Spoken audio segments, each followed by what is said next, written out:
Bem, meus amigos, vamos falar então agora da questãozinha da Unicamp 2013? Vamos dar uma olhadinha no nosso quadrinho lá, vamos lá. O Prêmio Nobel de Física de 2011 foi concedido a 3 astrônomos que verificaram a expansão acelerada do universo a partir da observação de supernovas distantes. Aquelas estrelas, né, chamadas de supernovas, bem distantes. A velocidade da luz, atenção para o valor da velocidade da luz, né, constante, 3 vezes 10 à oitava, atenção à unidade, metro por segundo, tá legal? Letra A já. Repara que por enquanto ele não disse nada pra gente, apenas mencionou a velocidade da luz. Letra A. Observações anteriores sobre a expansão do universo mostraram uma relação direta entre a velocidade v de afastamento de uma galáxia e a distância r em que ela se encontra da Terra, dada por v igual a hr. Observa que a gente deu uma fórmula, hein, filho? E quem é esse h na fórmula, hein? Quem é esse h na fórmula? Em que h é igual a 2,3 vezes 10 a menos 18 segundo a menos 1. Você que é um nerd lindo, sabe que segundo a menos 1 é porque o segundo está elevado a menos 1, né? Um expoente negativo, é como se fosse 1 sobre segundo, tá bem? É só isso que ele está mencionando ali. Em que esse hzão é 2,3 vezes 10 a menos 18 segundo a menos 1, que é a nossa chamada constante de Hubble. Em muitos casos, a velocidade v da galáxia pode ser obtida pela expressão, atenção nerd, primeiro ele nos deu uma equação falando sobre a velocidade em função da distância até a Terra, com a constante Hubble. Agora ele diz que em muitos casos essa mesma velocidade da galáxia pode ser obtida pela expressão v igual a c vezes, observa, que c é esse? Ora, velocidade da luz no vácuo. Obtido pela expressão v igual a c vezes delta lambda sobre lambda zero. E agora ele vai te dizer o que são essas equações, né? Ele precisa te falar o que cada uma é na grandeza, né? Então aqui eu tenho velocidade e r como uma distância. Aqui eu tenho a velocidade, o c é a velocidade da luz no vácuo, o lambda zero. Quem é o lambda zero? O lambda zero é o comprimento de onda da luz emitida. E quem é o delta lambda? É o deslocamento Doppler da luz, que é aquela nossa diferençazinha de frequência pelo movimento do emissor e do receptor, né? Um movimento relativo entre eles, por isso que a gente está falando de expansão da galáxia. Então eu tenho uma diferença de comprimento de onda e um comprimento de onda emitido inicialmente. E ele diz que esse é o deslocamento Doppler. Considerando ambas as expressões acima, calcule a que distância da Terra se encontra uma galáxia se o delta lambda é igual a 0,092 de lambda zero. Então, vou pegar as duas equações que eu tenho de velocidade, onde uma me diz v igual a hr e a outra me diz v igual a c delta lambda sobre lambda zero, e vou trabalhar com as duas equações. Observa que eu tenho v nas duas equações, eu vou juntar essas duas equações, substituindo o v de uma no v da outra. Já multiplicando cruzado aqui primeiro, ó. Então vai ficar v lambda zero igual a c delta lambda. Só que quem é o v? hr, então fica hr vezes lambda zero, que é v lambda zero, igual a c delta lambda. E quem é o delta lambda, nerd? Ora, o meu delta lambda é 0,092 de lambda zero. Então ele vai ficar 0,092 de lambda zero. Observa que eu tenho lambda zero dos dois lados. Se eu tenho lambda zero dos dois lados, eu elimino o lambda zero, não preciso do valor. Está todo mundo multiplicando. Eu quero o valor de R. Quem será o valor de R, nerd? Ó, o H vai para o lado de lá, dividindo, tá vendo? Então fica 2,3 vezes 10 a menos 18. Tá bom? Que ele me deu o H, eu não preciso decorar o valor do H não, hein? O C, que nossos 3 vezes 10 a oitava, tá vendo?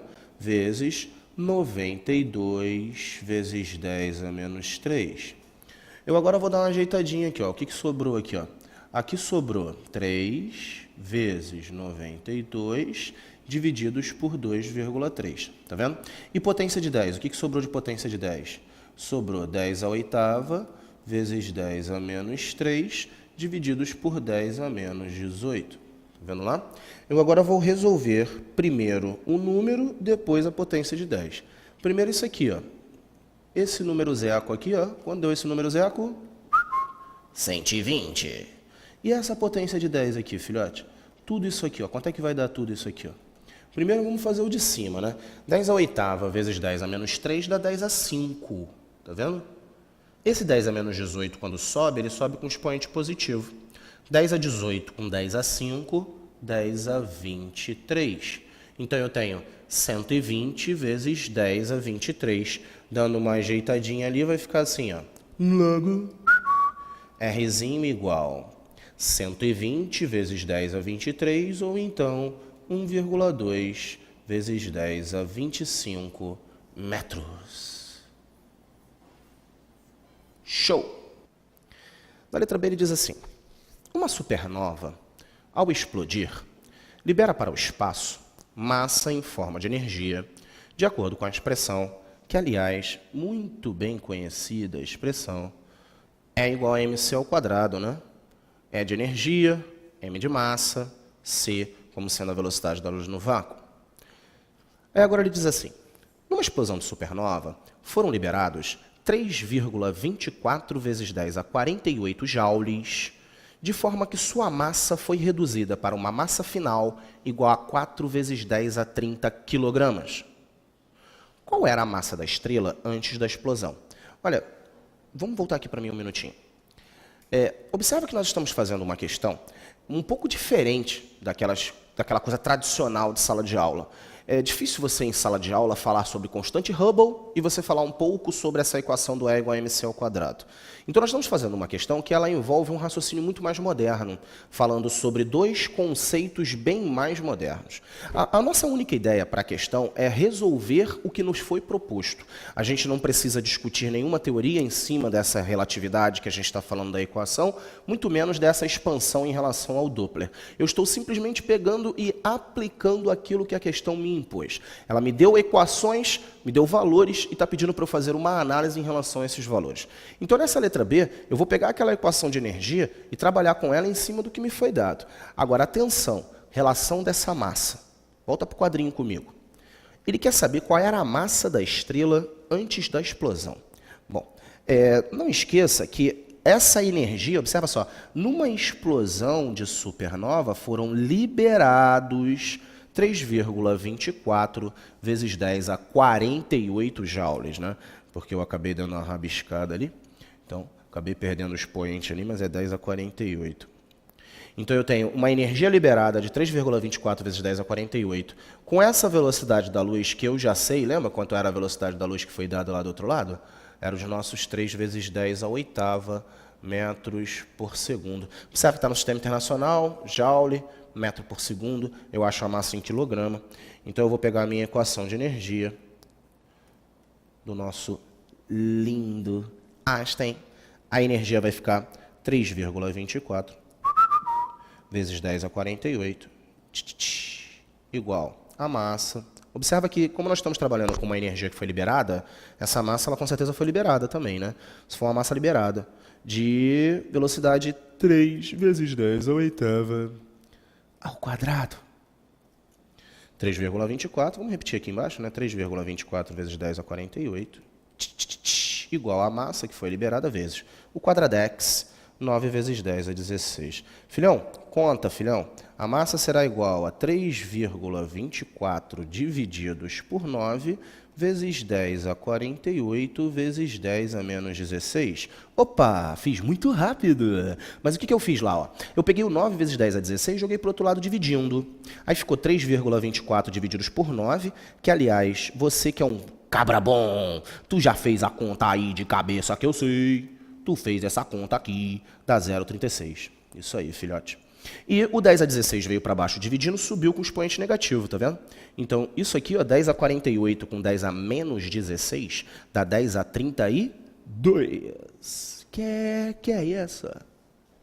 Então, nós acabamos descobrindo uma massa liberada, né? Porque já que era energia liberada, a massa é liberada.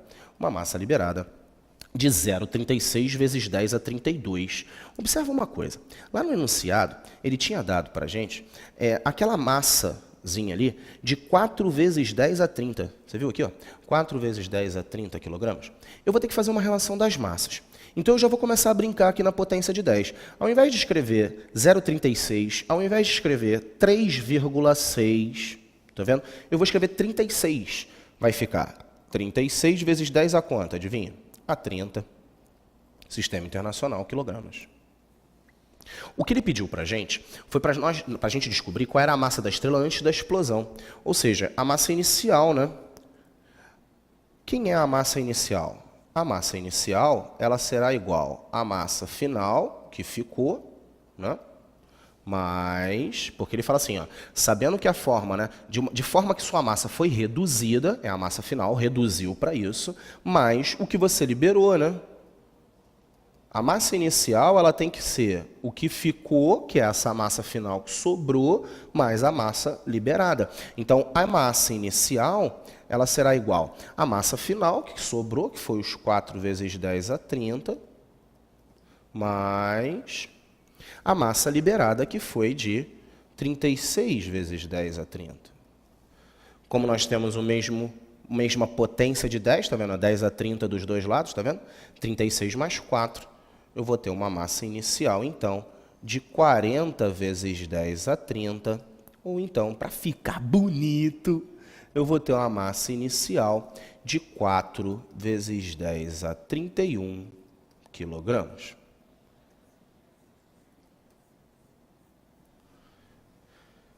É isso, filhão. Com isso, a gente consegue matar essa questão da Unicamp, fechar a parte de energia e conseguir descobrir quanto vale a massa da estrela antes da explosão.